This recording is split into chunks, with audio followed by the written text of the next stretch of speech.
Hi, I'm Lloyd Miller. My wife and I built this home in 1995, and we've done some changes throughout the years, but it's been home to most of my children. We moved here in 1992, and so 3 years later we built this home. At that time we had 4 little ones, and we ended up with 5 more in this home. So let's take a look.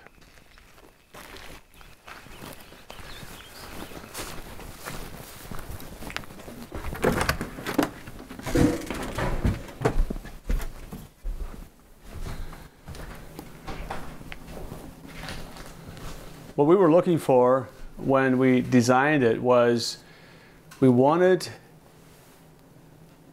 the kitchen, dining, family area all one room. So we had to figure out how to span the second level without building walls inside. So I ended up putting a post here and a main beam across the dining room, kitchen area. Then in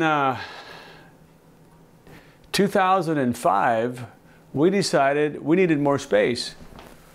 So we turned this living room, I'm going to turn the light on here. So we turned our living room into a dining room. And where this light is was a window that looked out to the mountains. And so on one of my travels east, I stopped at a friend's house and I saw how he had built a turret or an octagon on the side of his home, 3 stories high or 2 stories, and I said, I wonder if I could do that. So we ended up adding this 8-sided octagon on the side of the house, and it doesn't have 8 sides until it goes beyond the roof, and we'll take a look at that later. So this became our sunroom. Mom's plants have been here all the years, and I have my computer set up here for writing and stuff. But what we wanted was a family room where the children and grandchildren could come home, and so we added this room and tried to give it a little bit of an upgrade from the old original home.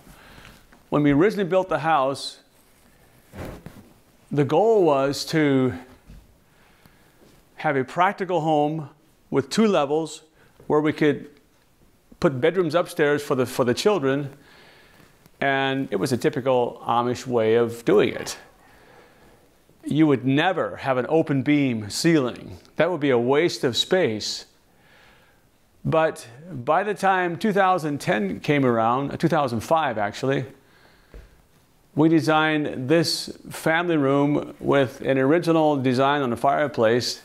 I spent a lot of time trying to find a design that would be both practical and would add aesthetics to the whole room. So I found a fireplace that uses a European style flue, which is almost unheard of in America. It's a solid concrete rock flue that never gathers creosote. And the other thing that this thing does, it's not a zero clearance fireplace. It is basically a stove with a fireplace door, and it heats up a chamber inside and self-circulates, or I can force the heat with a fan. So this thing will kick in, we'll build a fire if we're sitting out here in the wintertime. And we do need it once the weather goes below 25 degrees or so outside. We fire this one up as well as our other. But we have no other heat in the house outside of the fireplace and our stove out here in the front room. So, and this little area here was my wife's sewing room. It has no sewing machine at the moment. The families came and cleaned house. All the women came and cleaned house this week, last week actually, and reset some of the furniture. And so This was where what I built for my wife, so she could sit at the window and sew. That was what that was for. The only regret we have about the house is the ceiling is too low. The problem is not with us, but when tall people come in, we have to think about what we did. And that was a design that I wouldn't do again. But other than that, we've never regretted the home.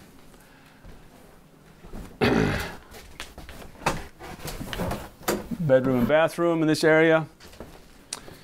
And with the archway to go into this side of the house, my office is over here. And so we'll go upstairs.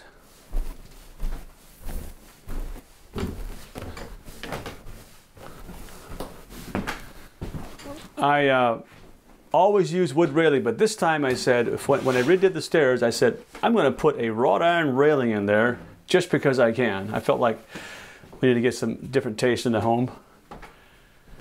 And so up here we have 5 or 6 bedrooms along the way. We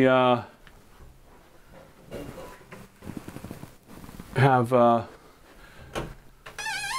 4 children still living at home. And that's going to change in 2 weeks. We only have 3. So there's weddings coming up. That's the way life is, which we appreciate. When we added to the house in 2005, I added a bathroom upstairs, which was a must. And then we're going to enter into the second level of what we call the tower. This is a bedroom at this point. This little room has 5 sides plus the back wall. And this is where we put our guests. We call them special guests. And I always tell our guests, we never have guests here unless they're special, because all our guests are special. And so here's what we offer them, and they always enjoy it. It's a peaceful place. So we'll go up to the 3rd level of this tower.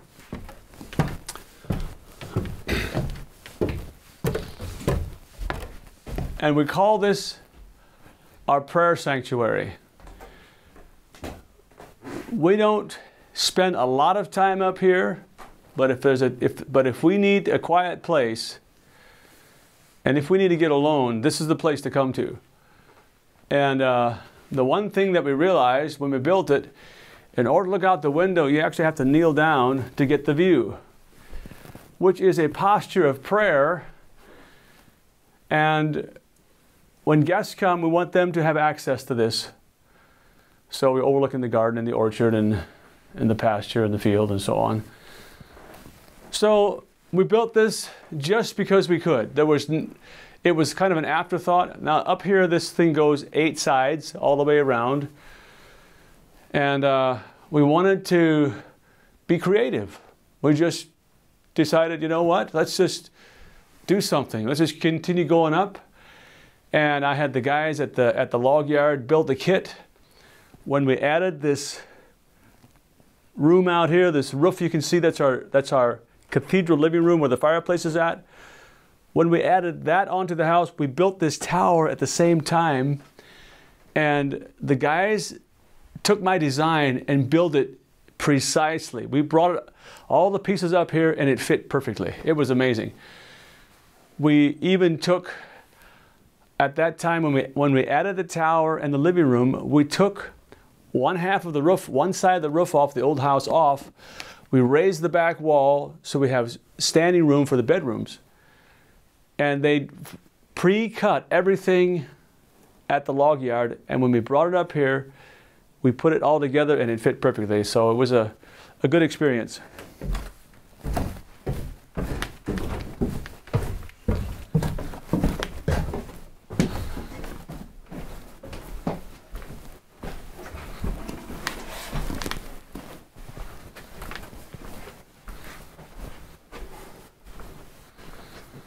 So over the years, we built things like, for the boys, we built a gun case out of old barn wood. And Another thing we did when our first baby came in 1988, I built this crib. Just a log crib. All my babies slept in here. I built some pull-out drawers for baby clothes, and this is where all our babies started, and this we kept in our bedroom. And when they outgrew this, I put them in a 6-year crib. I built another log crib like this, but it's a take-apart crib. It's not in the house right now. We call them 6-year cribs. They go from babyhood, they go in the other crib, and once they're about 3 or 4 years old, they come upstairs and they sleep here.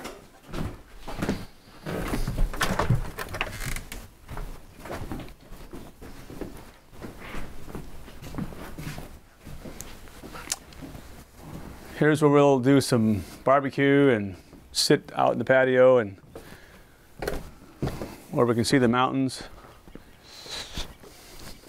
We planted these lilac bushes here some years ago from shoots from an old lilac tree, and we trying to downsize a little bit. We got, when the ladies cleaned, we brought out stuff that we're going to sell, stuck it out on the porch. We're going to have a garage sale. But here's the garden area. This is 2020, and the first year we had a garden here was 1995. And a year later I planted the orchard, and it's not perfect, but it's really done well for us, just for our own personal use. It's a lot of work. It's only for the hardy of soul, because not only do plants grow that you plant, but the weeds grow as well. And so it is in our life. If we don't deal with the adverse plants that aren't supposed to be there, we have what you see here. We have quackgrass and dandelion growing up in the middle of an herb garden. But what we're actually growing right here is peppermint. This is peppermint tea, and in this area we have another tea. It's called apple mint, and it's our family favorite. This tea we pick and we dry it, and we drink it in the wintertime. It is the most delightful, smoothest mint tea you'll ever drink, promise you. We've taken coffee drinkers only and converted them to this kind of tea, and so it works. And in the herb garden we also have rhubarb plants. These things are ready to harvest. In fact, last night I cut up a bunch of rhubarb and I made some rhubarb cobbler. So we're probably going to be making some more this week. The greenhouse is not active this year. We're not able to do that this year. We also we planted some new maple trees in memory of my wife. This is also why the greenhouse is not active either. She passed on to eternity 6 months ago. So we planted a couple maple trees in honor of her. Here's the backyard where the grandchildren, little ones, jump on the trampoline and carry on. And here is where we do our backyard open pit fire, campfire. If we want to have a meal out here, we'll just come out here and build a fire. And this back room here is currently slated for remodel. The entire roof is coming off. It was built in a time when we didn't have what we needed, and the entire roof is coming off of this back room here. It's a room where my wife, all the years, canned all our food. We have our freezers in there. We have a can room in there, a washer and dryer. We have a big butcher table where we do all our own deer and grind. We have a big grinder. We make sausage and venison jerky and things like that. So this back room has some storage. It's got it's got sinks and countertops for workspace for doing things like that. Things that come out of the garden. All of our stuff, all our carrots, beets, everything comes out of the garden, gets processed in here. Our vegetables, and they either go into the freezer, into cans in the can room, or we give them to the neighbors. So, yeah. And this is the last year that the woodshed will be here. This front look will completely change because we believe it's time for an upgrade. And but anyway, we still love the place. Right at this moment, the mountains are not really out in the clear, a little bit in the clouds, but we have a commanding view here of the meadow and the mountain, and this is what we wanted. We felt like we were up on this upper end, and we are backed up against these low mountains right behind us. And if you take a journey with me behind our home, we have to go 50 miles to get to the next civilization. So this is my backyard. So if you want to come and check it out, I'll show it to you. It goes on forever. Next year we plan to take the finish off of the home and refinish it, because it's time. Elements have a way of getting to the wood, but the biggest thing of all is the fact that all my children's memories are made here in this home. And the youngest child is 16, and all the young children know nothing else except this home. And once they all leave, then I'll figure out what to do with the big space. But until then, we'll still enjoy it. Thanks for listening.